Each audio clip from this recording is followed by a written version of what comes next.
అందరికీ నమస్తే అండి. ఇక్కడికి వచ్చిన అతిథులు పెద్దలు బాబన్నకి, విష్ణన్నకి, కోన వెంకట్ గారికి అండ్ మచ్చారావన్నకి అండ్ మ్యూజిక్ డైరెక్టర్ సురేందర్ అన్నకి, మెంటపల్లి సురేందర్ అన్నకి అండ్ బొబ్బిల్ అన్నకి అండ్ వేణన్నకి అండ్ శివాజన్న నాకు ఒక అన్నకు ఒక బిడ్డలాగా నేను అన్న ఈ సినిమాలో నాకు మంచి వేషం వచ్చిందన్న. అది బికాస్ ఆఫ్ డైరెక్టర్ గారు మా ఇంట్లో రెంట్కుండే, మా పెద్దమ్మ ఇంట్లో రెంట్కుండే, ఒక చిన్న రూమ్లో ఉంటుండే, ఎవ్రీడే రాస్తూనే ఉంటుండే. అప్పుడైతే నేను అడగలే ఎప్పుడు క్యారెక్టర్ అని. తర్వాత అన్నా నువ్వు చేస్తావన్నా, నేను చేస్తాను, సినిమాలో మంచి క్యారెక్టర్ ఇస్తానన్నాడు. 10 సార్లు పిలిచిండు ఆఫీస్కి, 10 సార్లు ఆడిషన్ చేయించిండు. ఇంకా రావాలంటే తమ్ముడు ఇంకా వచ్చుడేంది, కెమెరామెన్ కూడా వస్తుంది, నువ్వు టెన్షన్ తీసుకోకని చెప్తే ఈ షూటింగ్ స్టార్ట్ అయింది. ఫస్ట్ అంటే హైదరాబాద్లో షెడ్యూల్ చేసి తర్వాత విలేజ్కి వెళ్ళిపోయారు. అది పెట్రోల్ బంక్ క్యారెక్టర్ నేను చేశాను. సో నేను ఇంతకుముందుకు ఏదైతే సినిమా రిలీజ్ ప్రమోషన్స్లా కనిపించలేదు, ఎందుకంటే మా ఫాదర్ ఎక్స్పైర్ అయ్యారు. దానివల్ల నేను రాలేకపోయినా. సో అలానే మా మమ్మీ కొంచెం హాస్పిటల్ అడ్మిట్ అయిపోయినా, లేకుంటే నేను కూడా రచ్చ చేస్తుండే.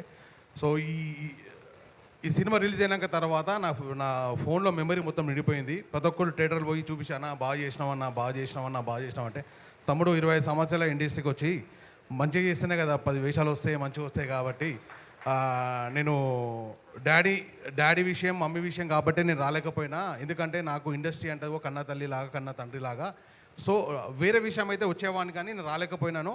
సో ఈ cinema petrol bunk owner character చేశాను, ఎందుకంటే మా డాడీ లారీ డ్రైవర్.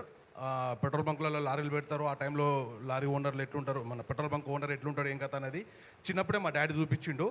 కానీ మా డాడీ మిస్ అయిపోయింది, ఈ సినిమా చూడలేదు. నేను అనుకున్నాను డాడీని డైరెక్ట్ థియేటర్ తీసుకెళ్ళి చూపిద్దాం అనుకున్నాను, కానీ దురదృష్టవశాత్తు మా డాడీ లేకపోయాడు. ఆ బాధ చాలా ఉన్నది, కానీ ఒక హ్యాపీనెస్. నేను అనుకున్నాను కళ్ళమ్మ తల్లి నాకు ఈ సినిమా ద్వారా నాకు లైఫ్ ఇచ్చింది అనుకుంటున్నాను. మా డాడీ అట్లా పోయిండు, ఈ సినిమా వల్ల నాకు మంచి వేషాలు వస్తున్నాయి, మంచి ఫోన్లు వస్తున్నాయి. అందరికీ ఇండస్ట్రీలో ప్రతి ఒక్కరికి నేను అందరికీ దగ్గరలో ఉంటా. సో నాకు ఈ అవకాశం ఇచ్చిన సాయిలన్న, నువ్వు నన్ను అన్న అంటావు, ఇప్పుడు నేను అన్న అంటున్నా. సో నా ఇంట్లో మా పెద్దమ్మ ఇంట్లో రెంట్కున్నప్పటి నుంచి మనం అట్లే ఉన్నాం, ఇప్పుడు అట్లే ఉన్నాం. ఇప్పటి నుంచి ప్రొడ్యూసర్లు ఫోన్ చేస్తున్నారు, అరే మీ ఓడే కదా తీసుకురా అని ఫోన్ చేస్తున్నాడు.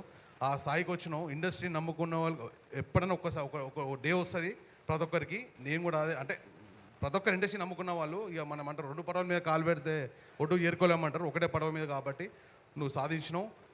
చాలా హ్యాపీ ఫీల్ అవుతున్నా సాయిలన్న ఈ క్యారెక్టర్ నాకు ఇచ్చినందుకు. వేణన్నతో నేను పని చేయాలి. విరాటపురం అప్పుడు మెదక్లో షూటింగ్ ఉంటే మెదక్ పోయినా కారు తీసుకొని, అన్న నాకు వేషం ఇయ్యన్నా అని పోయినా. సో దానివల్ల నాకు ఇంకా నెక్స్ట్ ఇప్పుడు తరుణ్ భాస్కర్ సినిమాలు కూడా మంచి క్యారెక్టర్, సర్పంచ్ క్యారెక్టర్ చేస్తున్నా. సో ఈ అవకాశం ఇచ్చినందుకు థ్యాంక్ యూ. ఎందుకంటే 25 years నేను ఇండస్ట్రీలో స్ట్రగుల్ పడుతూ చేస్తూ వస్తున్నాను. ఈ సినిమాతో నాకు రాజవేడ్స్ రాంబాయ్తో నాకు ఒక గుర్తింపు వచ్చింది. థ్యాంక్ యూ అన్న. ఇక్కడ ప్రొడ్యూసర్స్ గారికి అండ్ డిస్ట్రిబ్యూటర్లకి, ఈ సినిమాకి పనిచేసిన టెక్నీషియన్ ఆల్ ఈ సినిమా బయటకు వచ్చడానికి కారణం అందరికీ, ప్రతి ఒక్కరికి పాదాభివందనాలు. థ్యాంక్ యూ ఈ అవకాశం ఇచ్చకండి. థ్యాంక్ యూ అండి.